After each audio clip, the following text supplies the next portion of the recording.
Good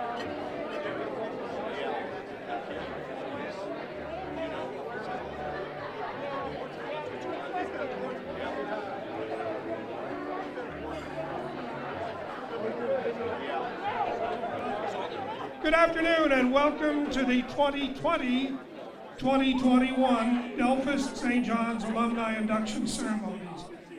I am sure you agree with me that after what we've been through over the past 20 years, seems like 20 years, it is really good that we can get together again today. I would like to recognize the volunteers who had to make the difficult decision to cancel last year's program and had to work so hard to bring this year's event to you in 2021 with a round of applause, if you will, please.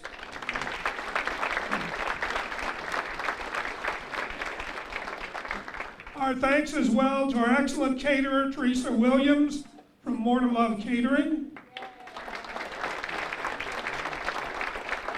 To the St. John's students who served our lunch, and to the St. John's Media Club who are recording this event for posterity purposes. Give them a round of applause.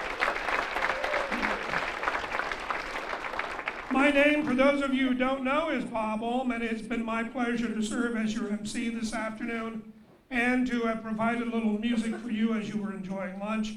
As I learned a long time ago, once you accept a volunteer job here at St. John's, you have that job for life.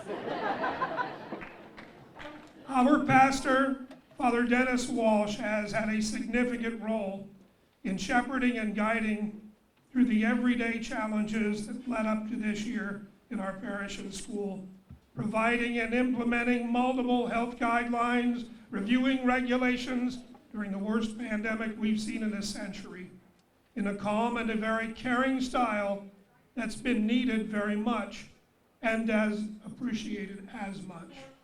He would like to say just a few words to you this afternoon.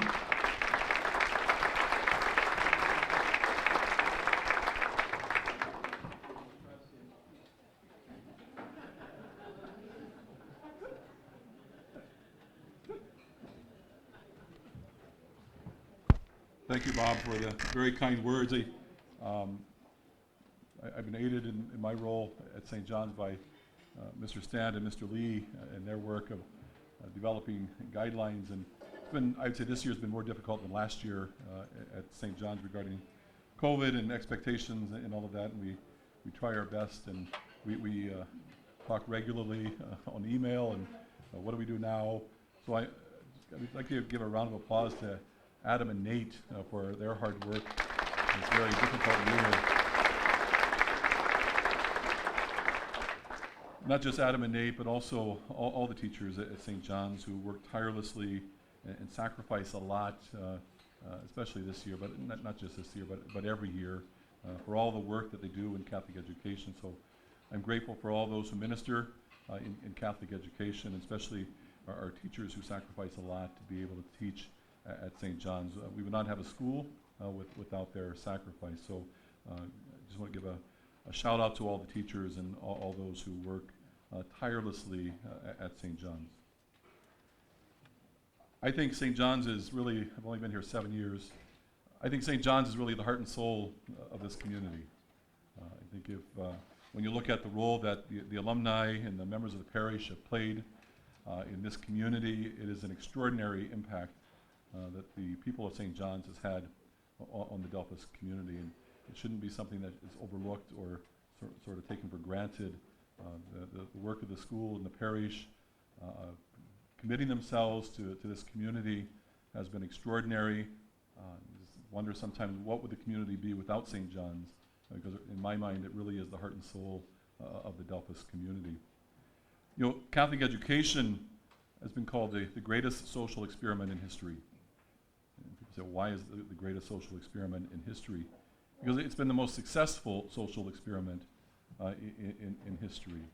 Never in history has there been such a successful program of lifting a group of people out of poverty so quickly in one generation, from an immigrant church to a church whose members are at all levels of society and have influenced all areas of the cultural life of the United States, of the communities in which they dwell. Every aspect of this country has been impacted by the role of Catholic education. If you look at the Supreme Court today, I think 5 of the 9 members are all products of Catholic education. 5 of the 9 are all products of Catholic education. That the role that we as a Catholic Church have played, and especially Catholic schools have played, has been extraordinary. That we've lifted in one generation a church out of an immigrant status into all areas of communal and social life and economic life in this nation. It doesn't happen by accident. The church was able to mobilize great resources. When you look at the resources here at St. John's that were mobilized for the purpose of this great social experiment, you look at the efforts of the Sisters of Notre Dame, who worked so hard in the parish and the school, and people say, well, when I went to school, we only had $30 tuition. You only had $30 in tuition because they worked for nothing. They sacrificed greatly. They gave tremendously so that you can all have a great education at St. John's. It was accomplished by the great sacrifice of people in the pews who sacrificed a lot of their resources for the providing of a Catholic education. When people say, well, they paid tuition for their education, nobody paid the full cost. All the tuition or all the education that was provided at St. John's was brought to you by the effort of a whole community, not only religious men and women and the priests, but also the people of the parish who worked and sacrificed greatly for the purpose of Catholic education.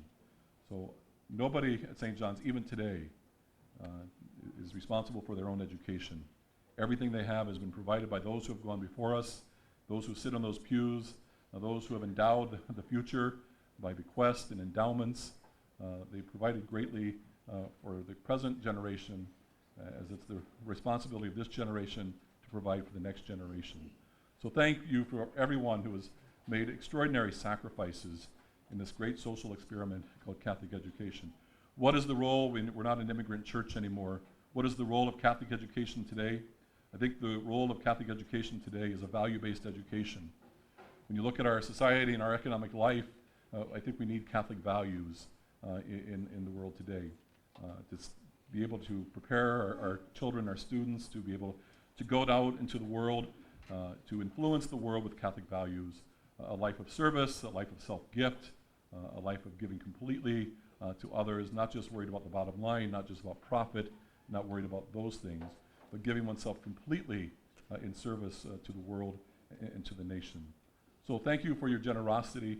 Thank also the work of the foundation here at St. John's. It is a great success story right here. And so I'm thankful for all the trustees who have worked so hard, and the Parish Foundation. They provided your meal today, the generosity of the foundation. But if you look at what they provide for the parish every day, it's $1,100 a day is what they provide for every day of the week, $1,100 a day in support of this parish and this school.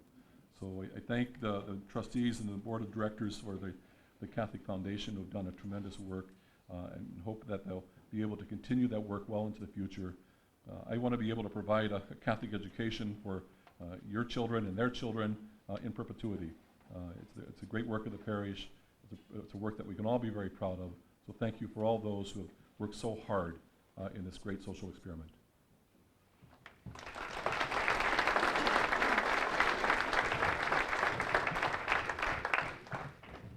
Thank you, Father. This afternoon's luncheon marks the 17th time that men and women have been added to the list of names of the St. John's School Hall of Fame. These folks have been former Blue Jays who've performed in service to their school, who have excelled in business, their professional life, service to their communities in far-flung places, and me. Let's recognize the former alumni honorees who are with us this afternoon. Would you please stand?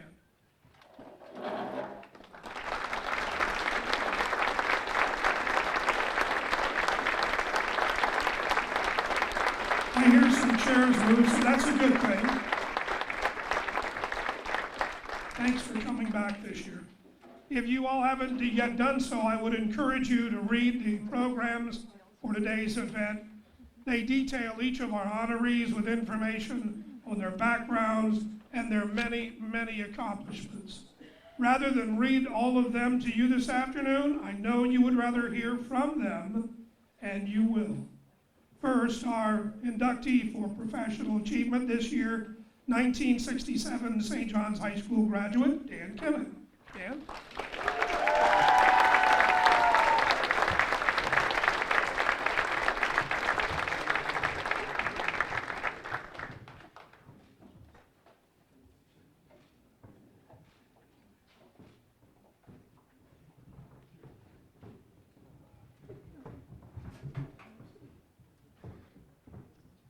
Thank you, Bob, and thank you, Father. Thanks for the committee for selecting me. It's a real honor. Cindy and I have been gone in our family for over 30 years since we left Delphus and left our activities at Delphus St. John's, but it still feels like home. So we're proud to be back here. Now, actually, after we finished our degrees and we spent 2 years working up in Detroit, we were able to move back to Delphus and stayed in Delphus and stayed a part of Delphus St. John's for over 14 years. And it was a wonderful life. We enjoyed the school, we enjoyed the parish, we enjoyed the community, and our daughters were able to attend the elementary school at Delphus St. John's. What brought us back, however, was I was accepted in a position for really a very, very great company. And that company was Aeroquip Corporation, with its largest plant located in Van Wert, Ohio, and their engineering center as well. And it is a special company for very special reasons. Number one, I joined them because they're a very solid company. They were worldwide known for their products and services. It's a company that cared greatly for its people. Back then, we were one of the few companies that had profit sharing for our employees, so as Aeroquip did well, the employees benefited. It was a company that did things the right way. Never was I asked to do anything unethical or improper. And it was a company that if you worked hard and worked smart, you had the opportunity to get ahead in the company as well. And I certainly benefited from that. Very, very fortunate. At each stage of my career, I never tried to figure out what I would be doing at the next step or where I would be for 10 years from now. I felt my role was really to establish a foundation for the job I was in. And that foundation meant surrounding myself with the smartest people I could, of concentrating on knowing our customers and knowing the needs of our employees, of continuous learning, because the world was always changing, and it is today, so you had to keep up with it. And those are the foundations that I felt were important, along with continuous improvement, always trying to do better tomorrow than we did today. So with those kinds of foundations, I was very, very fortunate, had wonderful mentors that I was able to move up the ladder into higher positions. And there I was blessed. And with the opportunities grew, and with opportunities to be in charge of facilities and operations in the United States, in Europe, in Asia, in South Africa, in South America, in Mexico, I was able to meet wonderful, wonderful people who are still friends today that shared the values that we had. And for that, I'll be forever grateful. Now, we all know, though, that the greatest foundation we can have is what we experience as a youth. And that's where I was so lucky, with two wonderful parents who loved us, that worked so hard for us, taught us how to work hard, taught us how to be good Catholics, and taught us the benefits of a Catholic education. And for that, I'll miss them yet and ever be grateful. And certainly growing up in the city of Delphus, great town, full of wonderful people, people that knew you, people that cared about you, and with all the benefits that a small town offers. And finally, and not leastly, Delphus St. John's. It had such an impact on who I am and where I've been. So many wonderful memories. I remember in grade school a couple of things. I think we went to Mass every morning back then, or certainly multiple times during the week. And I remember that at that time, you had to fast. You couldn't go to communion if you ate after midnight. So we would get off the bus, walk over to the church, go to Mass, and afterwards we'd trot back to the cafeteria and they would serve us hot chocolate and donuts, and I thought that is a wonderful way to start the morning. I also in grade school remember studying very, very hard, this is showing our age here, of the Masses were all in Latin. So I had to study very, very hard to learn all of the prayers in Latin, in order to become an altar boy, and how thrilled I was to serve Mass at Delphos St. John's. Going on to high school, obviously many, many great memories. Memories of the band marching to the stadium, of sock hops, of pep rallies, of class trips, of the senior class play, all great memories. And certainly I remembered the many people who made such a difference back then at Delphos St. John's. All the wonderful teachers and priests that we had. Father mentioned the Sisters of Notre Dame. Wonderful ladies. I'm not sure we gave them the respect back then that we should have. But these are ladies that spent their whole life serving God and serving us at Delphos St. John's in teaching. People like Bob Arnson. People like Ollie Seaver. People like Father Kuhn, who had such a passion for Delphos St. John's. And I remember one person that many people wouldn't think about is a dear friend that we lost at a young age, and that's John Dickman. John was a dear friend of ours, and I served on the finance committee of Delphos St. John's while we lived here, and knew firsthand all the things that John did for the parish and for the school, and the passion he had to make things better. One thing you may not be aware of John is that my wife Cindy was a wonderful teacher, loved the little ones, and she had a dream of starting a preschool, and John Dickman shared that dream with her, and together they tackled the bureaucracy of Columbus and some of the constraints of Delphos St. John's and started the St. John's preschool over 30 years ago, and I think it's still operating well today. So, last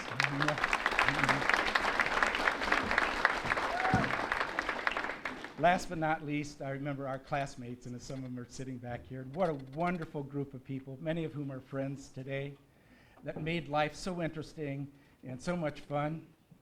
And I'm grateful for that. I still think about it all the time. I remember one particular classmate, and that was a girl that joined us as a sophomore. She transferred from Ottoville, Ohio, and we dated as juniors and seniors.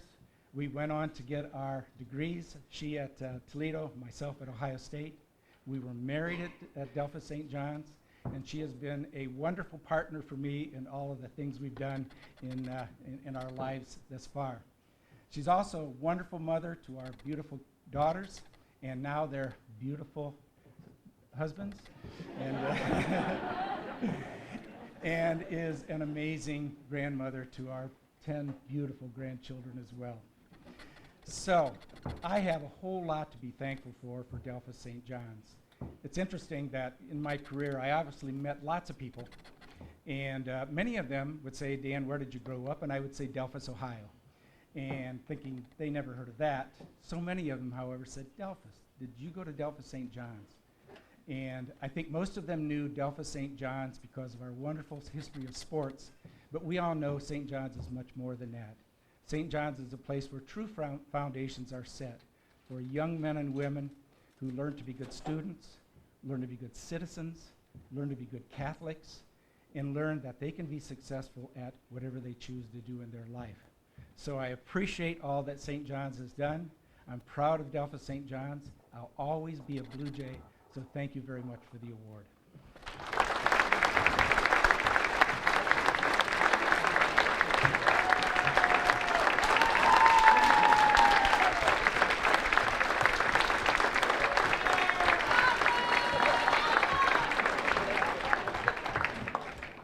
Brought quite a fan club with you there, Dan. Thank you, Dan. Very well said. Our service to St. John's winner, inductee in the 2020/21 is Tom Lane, known by many Blue Jays players and coaches and fans simply as Trainer Tom. Tom did not receive a St. John's diploma, but I'll bet if he gets a cut today, he does bleed blue and gold. Our service to St. John's nominee for 2021 is Tom Lane. Tom?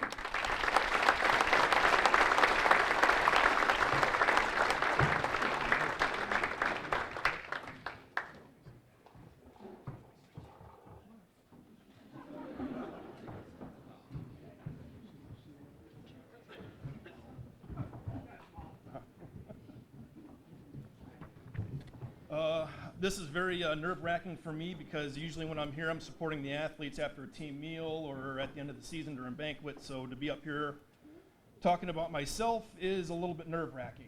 I'm the guy who hopefully people don't get calls from, and I probably wouldn't want to get a call from me either. But so yeah, I'm here.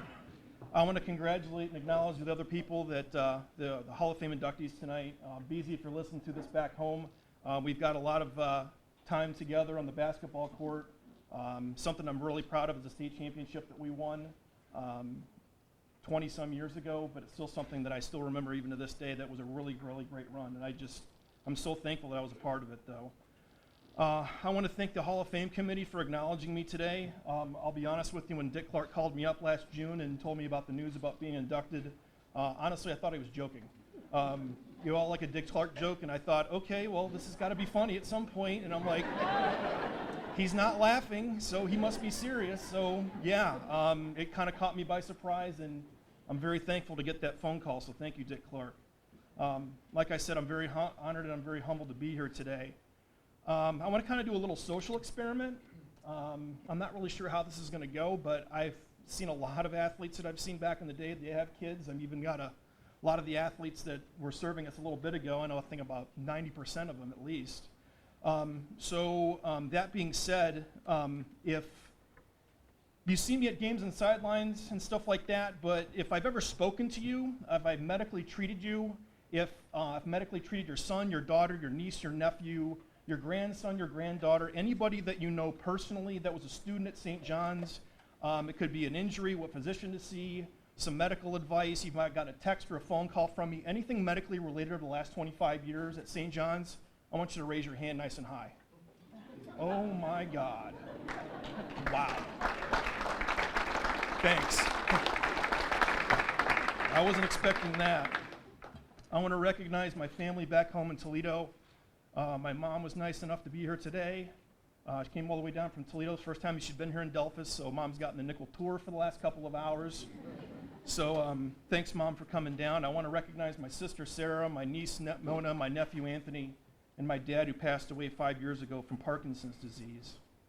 Being an athletic trainer, you see me at games on the sidelines. You might see me for something small, something big, something in between. But my profession of athletic training involves prevention, assessment, treatment, diagnosis, and rehabilitation of athletic injuries in people that are physically active in general. So, in essence, I'm the one who is advocating for your kids' health and well-being every day, whether at practice, if we're on the road somewhere at a football game, or if we're at an event somehow over in the Arnzen gym now. Some stats I want to give out to you, because I was thinking about what the heck can I go ahead and share with people about stuff that's happened behind the scenes, because most people just see me at the events and then they go home. Okay, no big deal. So I went through my treatment records for the last 25 years. It's been a lot of numbers crunching. I even did it at Thanksgiving at home in front of my mom. Surprised she didn't tell me to go and put the darn thing away. But I went through the treatments that I've done over the last 25 years. And just to kind of give you an idea of the treatments that I do in the training room, some people see it, some people don't see it. Here's a list of the treatments that I do, okay? Deep breath. Tape wrap, ice pack, hot pack massage, manual therapy, rehab exercise, strength training exercise, emergency care, ionophoresis, phonophoresis.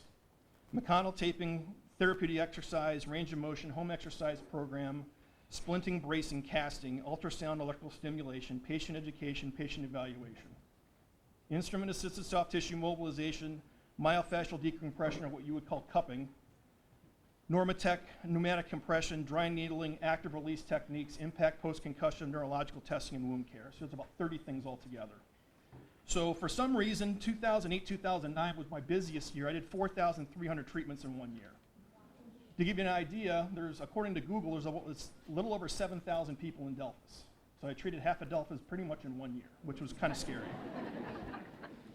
So the number of treatments that I've done over the last 25 years, as of 5 o'clock Friday afternoon, is 35,500 treatments over the last 25 years. I've evaluated 1,334 injuries. Could be something small as a hip, knee, shoulder, ankle. Could be a general medical condition, or it could be a concussion. I've done 900 rehab visits. Rehab at the school is probably the most ideal because mom and dad don't have to take time off of their schedule. They don't have to take a vacation day, figure out how they're going to go ahead and juggle the other things that happen at home.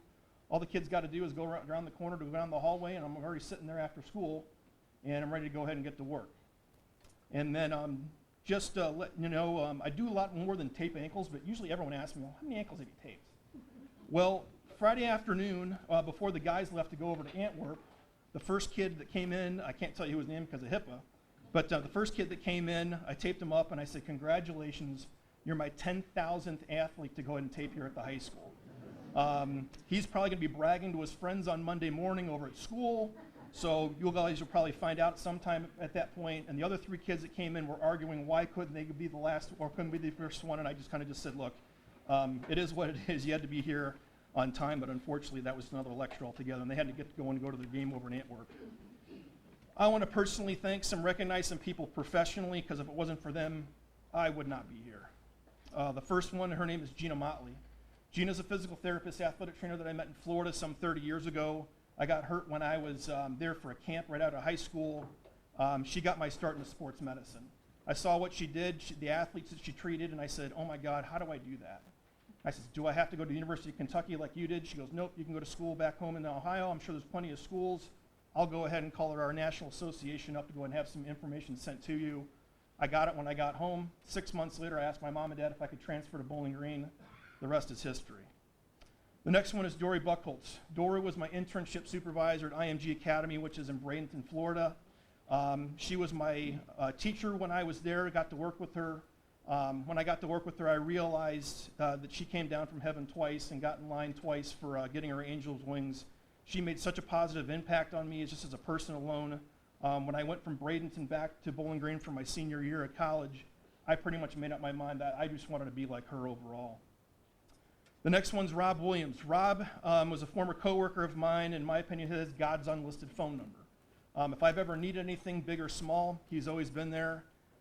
He was the head guy for athletic trainers over at Villanova University, the University of Wyoming, Louisiana Tech, and he was even the men's basketball athletic trainer at the University of Cincinnati for a couple of years before he retired and now lives in Arizona. He was always a phone call away if I needed something, and I've gotten probably the best compliment from him ever when he called me and told me I was one of his guys. He knows athletic trainers all over the country, so to me being put in that category under his eyes, that's the best compliment I think I've ever gotten from a colleague. The next one's Dr. Gary Stingenberg. Even though he's retired and he lives in Columbus right now, I still don't have the heart to call him by his first name, so I call him Dr. Stingenberg, even though he says you can call me Gary, and I'm like, okay, Dr. Stingenberg, whatever. So yeah, he was my team doctor here for 15 years. We spent many times during the week talking about different treatment options for the athletes. We've spent many a time on Friday nights going ahead and traveling to different places around the MAC. We were lucky enough to spend some time together even during going to Buckeyes games in Columbus and also Browns games on Sundays, practicing our anger management skills. And if you're a Browns fan, you'll know what I'm talking about. I really appreciated the time and the experiences that he shared with me because he didn't have to do that. It's not every day you have a doctor that's going to go ahead and spend a lot of time with you to kind of share things that he's learned over the years and things that he's experienced in the office. And to go ahead and share that with me, that's not something he had to do. So I'm very appreciative of the time that he spent with me. The next one's right here in the front row, Dr. Jason Hageman. Nothing like knowing a kid ever since. I've known him since 8th grade. And when he showed up to football and he started answering questions that some of the college students were getting asked during rotations from school, he knew all the answers to all the questions in 8th grade. I knew this kid was going to be something when he got older. Now he's my team physician. He's my medical director at the hospital right now. And to know him in that level after all of the things that I've seen him accomplish over the last 20-some years is remarkable in my opinion, and I so appreciate our friendship like you wouldn't believe. Next one's Mr. Heisman. If he wouldn't have answered a letter back in 1996 when St. Rita's was putting out feelers to the athletic director saying, hey, we're going to go ahead and send athletic trainers out to your schools if you want one. They're licensed, they're certified, do you want one? Heis was the second one to say yes. The first one was Elida, the second one was St. John's, and the third one was LCC. So thank you, Heis, for saying yes. The next one is the St. John's parents and the athletes. Thanks for letting me do my job. Thank you for letting me going ahead and do the job of best I can in keeping your health and well-being at mind. Next one, I need to recognize all the student aides that I've worked with. From the very first one that I worked with Dina Steinbrenner all the way to the last one this past football season with Zane Bakke. I'm even working with one right now in girls basketball in Ella Wilson. I knew you did not have to be there. You could have done something else, gotten a job, done whatever at home, prepared for school or whatever. The time that you spent with all the sports, didn't matter if it was football, basketball, whatever it was, I so appreciated you being there just to help me out and help the coaches out. And I know that the athletes appreciated that as well. I tried to make it fun for you. I tried to make you laugh. I tried to throw in some cool stories to go ahead and make you laugh a little bit more. But I really appreciate the time that you donated to the athletics over at St. John's as well. I love my job because I love sports. I love the medical part of it. You put them both together, you've got a profession that I dearly love.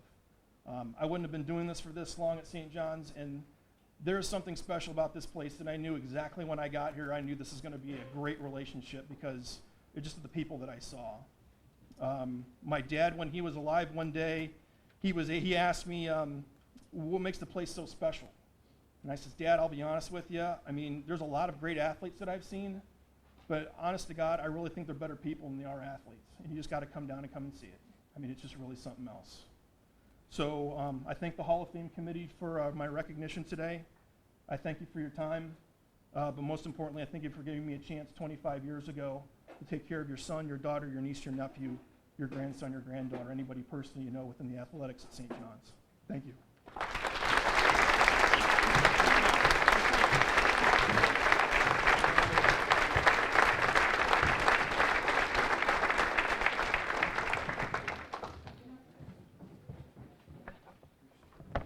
Very nicely done, Tom.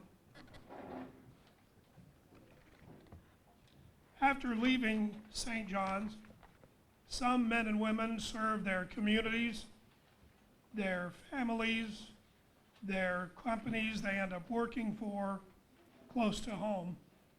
Others, like our Service to Mankind nominee for 2021, serves humanity on the other side of the world where poverty exists at a level we can only imagine.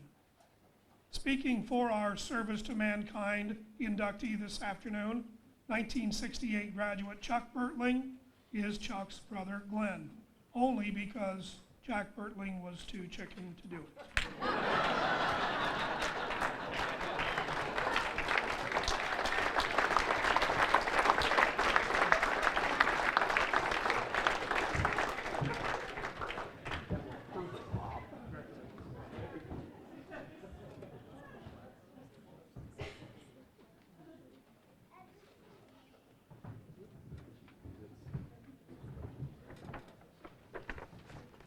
Well, good afternoon. I don't think there's any way that I can beat the two talks that were before me, so I'll just give it my best shot to say what Chuck wanted said this afternoon. Whenever you hear about a sibling of yours doing something absolutely wonderful, you just stop and think, they didn't grow up with him. They didn't see all the other stuff that they did. But we are so happy to represent our brother Chuck here today. My name's Glenn, as they said. I'm the 10th of the 12 Bertling clan. Chuck, as they also said, was number 2. Here with me today representing 6 more of our Bertling clan are my sisters Janie and Betty and Annie, my brother Jack, which Bob intimately knows, and my brother-in-law Steve, and his wife Fran, who are representing my sister Marty. My nephew Toby, who's representing his mom and my sister Terry. We also have a second table here with the outlaws, as we affectionately call them. And they are the ones that are the most courageous because they actually had a choice to join our family. But we are mostly a loving family. Also, Cindy is here today, Jack's wife, Clayton Osting and his wife Susan, and their son Tyler, and our niece and nephew Ashley and Chet Dilworth. Chuck, as many of you know, is a missionary in Thailand, and he's there now. He couldn't make it home for this to accept this honor. He's had a lot of health issues lately, and he said to tell you everybody that he appreciates all the prayers for his health and his ministry. And just to let you know a little bit more about Chuck. As I mentioned earlier, he's the second oldest son of 12 children born to Bud and Margie Bertling, who are both with the Lord our God in heaven today. Chuck went to Delphos St. John's from 1966 to 68. He had a special relationship with two teachers that he wanted me to mention. First was John Gunder. He was the speech teacher, and he also directed the class play Oliver Twist, which Chuck dearly loved. He also was very close to the beloved coach Bob Arnson, and Chuck said he was very, very influential in his younger years. Bob was also a very dear friend of the Bertling family. There was a third person who was primarily Chuck's spiritual influence, which was Bishop Albert Henry Ottenweller. He was a very inspiring and encouraging man of God, and was instrumental in Chuck attending the seminary for his freshman and sophomore years. This was what Chuck called the spiritual seed in his life.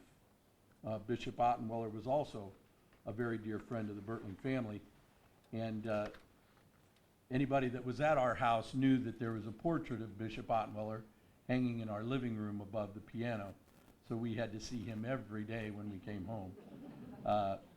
He loved coming over to our house for dinner, especially when Mom made his favorite meal, which was, as simple as it sounds, baked beans and cornbread. And this was when Chuck said he realized that humility was very important in great men, because there was nobody more humble and great than Bishop Albert Ottenweller. On June 7th, 1968, Chuck followed our dad's footsteps by enlisting in the United States Marine Corps. After boot camp and jungle warfare training, he went and fought in Vietnam as an infantryman and in the 1st I Corps area. While walking point, his company was ambushed, and he was wounded with a through-and-through gunshot wound, and he received the Purple Heart for this. He was discharged from the Marine Corps March 24th of 1972. Skipping ahead a decade and a half to 1988 is when Chuck returned to Delphos. He had attempted to live his life in other ways and just couldn't seem to find his way, so he knew that grounding himself by coming back to the loving community of Delphos was what he needed to do. So at that point in time, he joined the family business of ice cream distribution in Northwest Ohio. Within the next 2 years, he rekindled his love and his relationship with Jesus Christ. It was through our 8-year-old niece's illness, Danielle Bertling Smith, and her parents, Mark and Mary Ann, that God reignited the flame in Chuck's heart, and the missionary work that God had envisioned him when he was 14 years old began. Chuck began volunteering at New Hope Christian Center, and after a while he was hired as their janitor. In 1993, during a vacation Bible school at New Hope Christian Center, Chuck teamed up with some other of the community there, Dave Hawker, he wanted me to mention, Dan Gallagher, Mark and Marianne Smith, Chris Atha, and 2 youth, Job and Jamie Hawker. They and several others started an outreach team, which they later called the Backyards Friends Ministry. Today, this ministry is still operating and under the same name and reaching many children in Northwest Ohio. In 1995, Chuck went to New York City to further his training in children's outreach, and he joined the Metro World Child Ministries, which was headed up at that time by Bill Wilson. In late 1997, Chuck took his training and his heart's desire to serve God to Bangkok, Thailand. This was dear to his heart from the time that he served in Vietnam. He founded at that point in time Metro Southeast Asia, and I don't know if I can find the right page. He continues this today. Once in Bangkok, Chuck began the ministry to reaching out to children in a garbage dump, and that's where he started. Why he chose that and I'll never know, but he wanted to serve the poor, and the poorest of the poor were in the garbage dump, and that's where they lived, and that's where they found whatever money they could and whatever food and they could find, and he lived there with them in the squalor and smell with their families. He stayed there for 10 years and sharing the love of Jesus Christ and the Word of God with hundreds and thousands of children. For the last 5 years, he's still preaching today. Chuck continues his teaching and training to reach children in the Chiang Rai province of Thailand, in the mountains and cities there. He has many other people that help him with his ministry today due to his health issues. One of Chuck's favorite quotes is, "Longevity is the key to the manifestation of God's promises." Chuck never, ever, ever likes to accept any praise for himself. He always reminds us that the praise is for God alone. Our family realizes that none of the people here that are inducted in the Hall of Fame today could have done any of this by themselves. Delta St. John's has played an integral part in Chuck's life and for all of the lives, especially in the developing faith in God and to serve mankind. I am honored to represent my brother Chuck today and thank all of you for the opportunity to highlight Chuck's service to mankind. Thank you very much.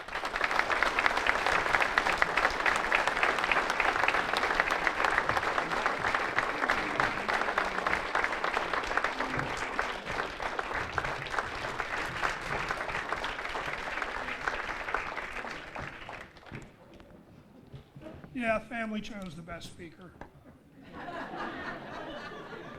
In fact, I'm not sure what you think. I think you'd make a great MC next year, don't you?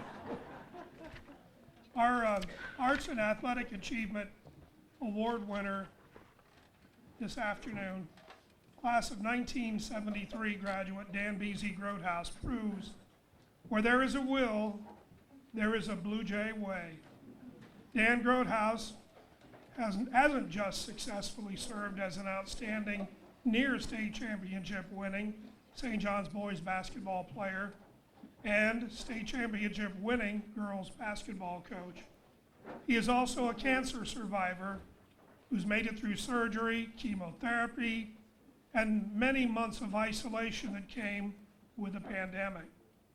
Dan is recovering at home right now after a positive COVID-19 test earlier this week. I can tell you from a conversation we had on Friday that he was absolutely devastated that he couldn't join us in person this afternoon, but did not want to risk potentially infecting anyone else. That is the kind of man of character that he is. That said, through the magic of video this afternoon, Dan B.Z. Grotehouse is going to join us to talk about his Arts and Athletic Achievement Award.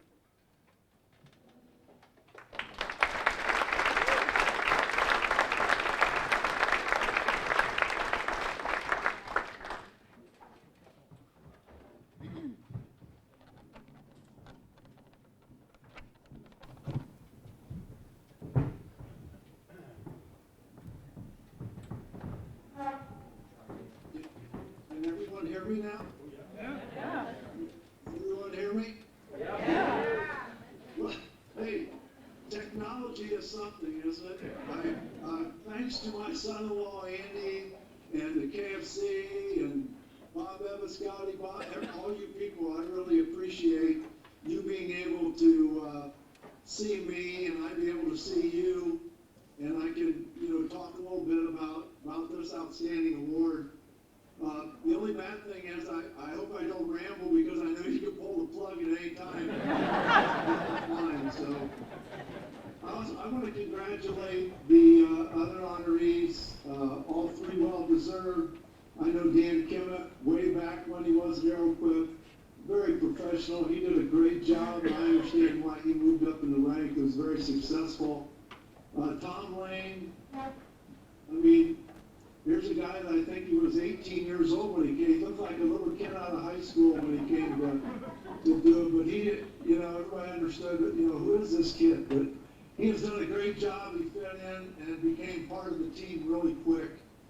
And what more can you say about Chuck? He's a hero out there doing what he does. So thanks again, Bob, the committee, Father, and all the people and the nominees. Like I said, I'm sorry I can't be there with you, but through technology I can be there. One thing I want to say is, I've told this to one of my players several years ago, there's no crying in basketball, so there'll be no crying about not being there in person. You got to handle adversity and keep moving, so everything will go fine from there. I know Bob mentioned about my dealings with cancer.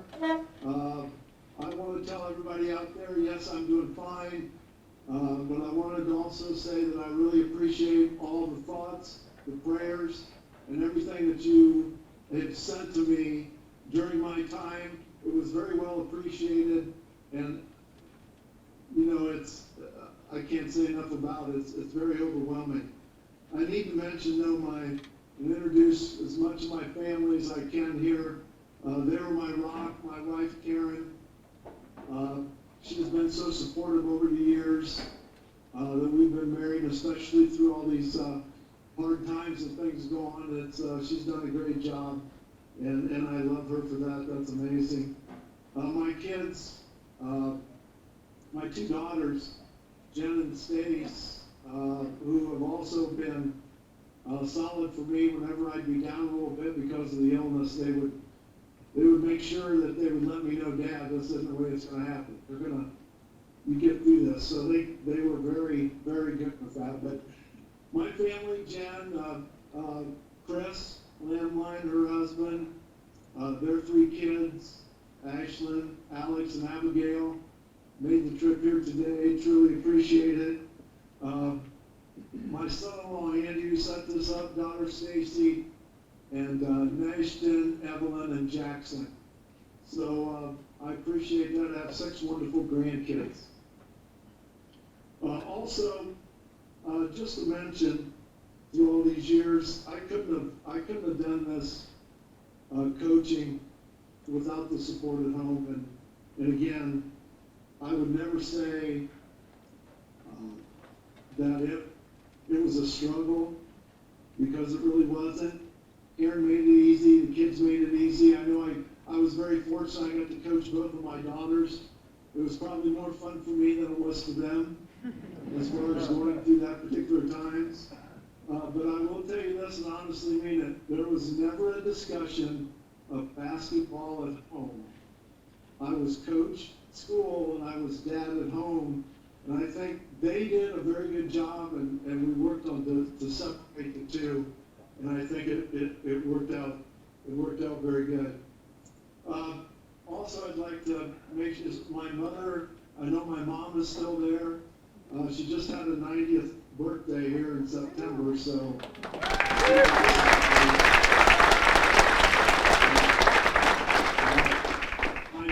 My brothers, Tom and his wife Ruth, and their family, and Jeff and Tina, and Scott and Deb.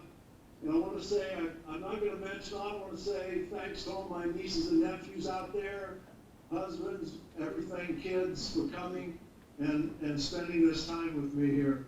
I really do appreciate it. I know my brothers will tell you, when we look back on our younger days, that maybe I wasn't the best athlete in the family. You know, I know they will say that to you. Let me just tell you this. If I wasn't the best athlete, then I must have been the best looking, or the best personality, or the best liked. I mean, because something had to fit in there. Because I think maybe those guys got all of that. I also want to say a thank you to Bob Schulte and his family. I think Patty and Mark are here, maybe Lynn and Phil. And I think Phil's, are you having a birthday today, Phil? Happy birthday. Jessica, Grant. You know, growing up at St. John's, in their parish and community, my parents always wanted us to grow up as a strong Catholic and have a great Catholic education. So as we were younger, we started at Delta St. John's and did that, I think, with the guidance of my parents. And you can realize that through my mom she was a very competitive lady. And I think she doesn't realize what she did to the three boys, because I'd mentioned it before, that she has played us in games, board games, and she would always cheer after she wins a game. Just created it. It made us more competitive because all we wanted to do is beat her. I think for some of my coaches out there, this was an early indication of what one of the sayings that we got later on in life through another coach is, that if you don't like it, get better. Is I think what Mom was trying to tell us. So, Dad, through his quiet way of showing us through hard work, respect, and discipline, three things we needed to do. Discipline was always one he'd like to say. Do what you're supposed to do at the time you're supposed to do it. That's all discipline is. And that's what we had to learn. And what I'm mentioning this for a lot is because the actions of Mom and Dad and everything that they stated and wanted us to do, we were also being reinforced every day in the halls, the gymnasium, the classroom at Delta St. John's. They were continuing pushing us to those core values we needed to excel in life. We just didn't realize it at the time. We just didn't realize what was going on. I also want to mention, we talked about the athlete, but here's a couple of instances in my life, and I know I'm talking about sports a lot, because, excuse me, this was an award for athletic and achievement, so these are a couple of stories that maybe it wouldn't have been there if certain things wouldn't have happened. When the early years going out for midget football, I don't know if they're allowed to call it that anymore, youth football, through the years, we would have tryouts. Everyone would come and try out. So if you didn't make it, make a team, you got somewhere and found something else to do. Nobody felt sorry for you, off and go. Well, we go over, and I think it was my brother Tom and maybe Dave Stallcamp, Dave, we're all over trying out the team. Well, everybody made a team except me. I didn't make the team. I'm not saying this to make anybody feel sorry for me. We didn't make the team, so I go home. Dad, we're like, well, Dad, I guess you gotta get something, find something else to do. Well, Dave Stallcamp said, why don't you come over, I'm on the Mohawks, come over to Mohawks, set up practice, maybe something will happen. So I went over every single day to their practice. Hour and a half to 2 hours, I just sat there and watched, Monday through Friday. Friday afternoon after practice, Danny Hale came up to me and said, son, do you want to play football? I said, yes, sir. He said, you come Monday, I got a uniform for you. Somebody gave me a chance. Somebody gave me a chance. I would have ran through that wall for him. I would do anything for him. Similar baseball. So now I'm telling my athletic achievement. Maybe my brothers were right. When 9, you know how baseball is. They have T-ball, minor league, city league, pony league, whatever, 9 to 12. We go over to try out for baseball. Everybody gets teams. I'm on let's skip the minor. Everybody else is playing city league. I played minor 4 years. Not big city. I think I might be the only kid that played minor league baseball, skipped city, played pony in high school. I don't know what happened in between.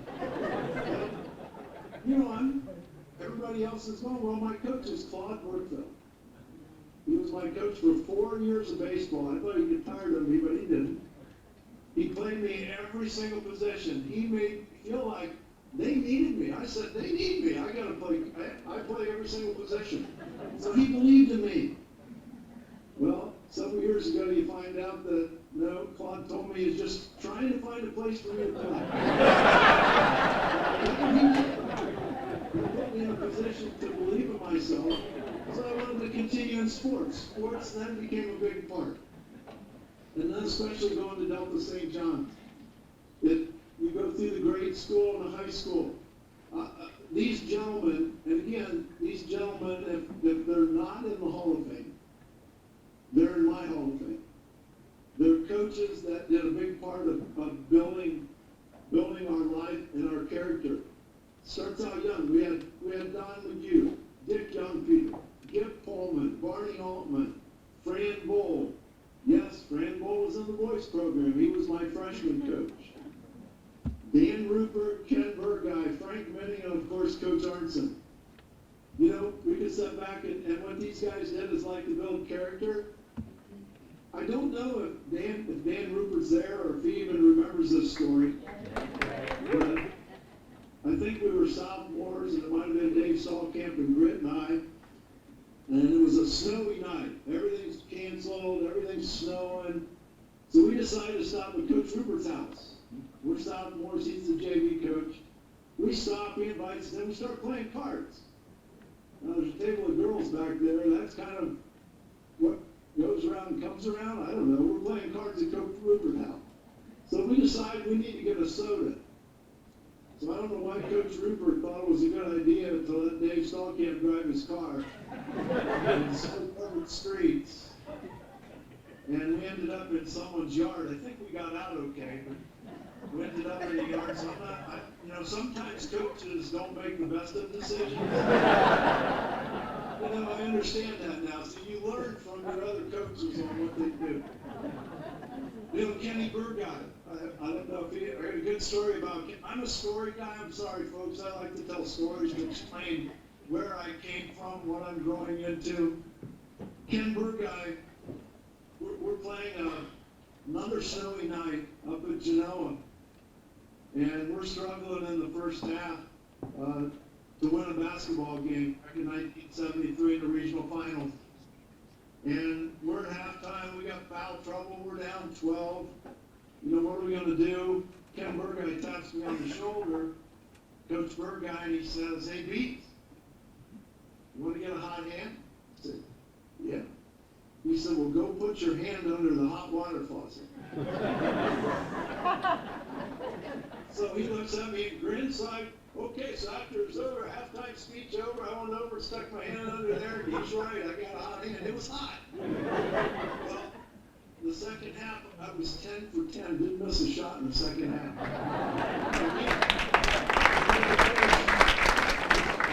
A coach with some sort of psyche, but he built some confidence there, hot hand, 10 for 10. If you don't believe it, the Toledo Blade reporter was in our locker room, and he asked, "What happened?" I said, "Well, Coach Burt, boy, he couldn't wait to write that story."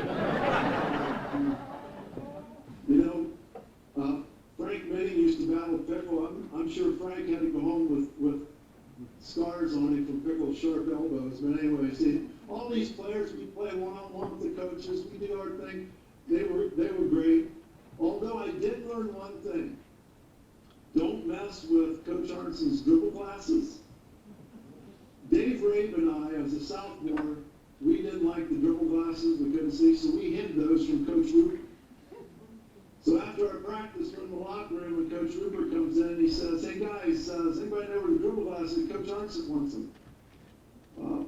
Oh yeah, Coach, we put them in this locker over here. "Okay, guys, go get them." "You give them to Coach Arnson." Really? Yeah, you get it. So Dave and I walk out, we give them to Coach Arnson, and did you ever watch the opening of Gomer Pyle? Where Sergeant Carter's chewing in his ear, the whole way he's marching? Well, Dave Rabe and I are going back and forth with a medicine ball, and Coach Arnson's in one ear, Coach Rupert's in the other. We're going. We decided, okay, now we know, don't mess with those dribble classes. So we appreciate that. I also appreciate my classmates of 1973. We still have a great relationship. Even our classmates, even our basketball players.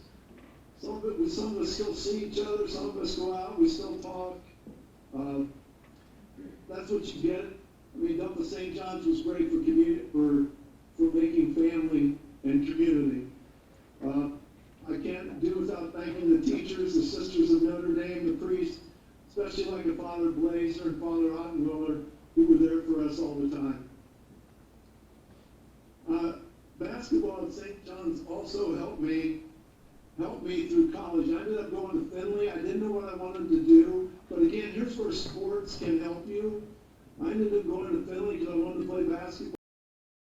Well, sorry, coach, I changed my major. Well, it did not work, so I ended up going into the business world. I think I speak for everybody here when I say that I know you'll be with us next year, and we'll hold lunch for you. And I might also say that he would make a very excellent MC next year. Let's have a round of applause again for all of our classes. 2020, 21.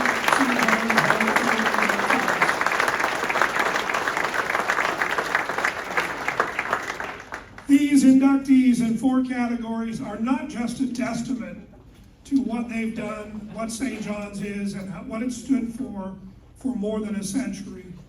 They are proof, if we needed it, that it is the people who now staff this institution, have served St. John's in the past, the standards of excellence they have inspired that matters and makes this a tradition worth keeping. I would encourage you over the next several months to think about others who would deserve consideration for the Hall of Fame next year. I know any members of the Hall of Fame committee would love to hear from you. I would also encourage you to keep this institution, its many supporters, its staff, and members of the community who support St. John's in your thoughts and in your prayers during the year to come. Thanks for coming. God bless St. John's. God bless America.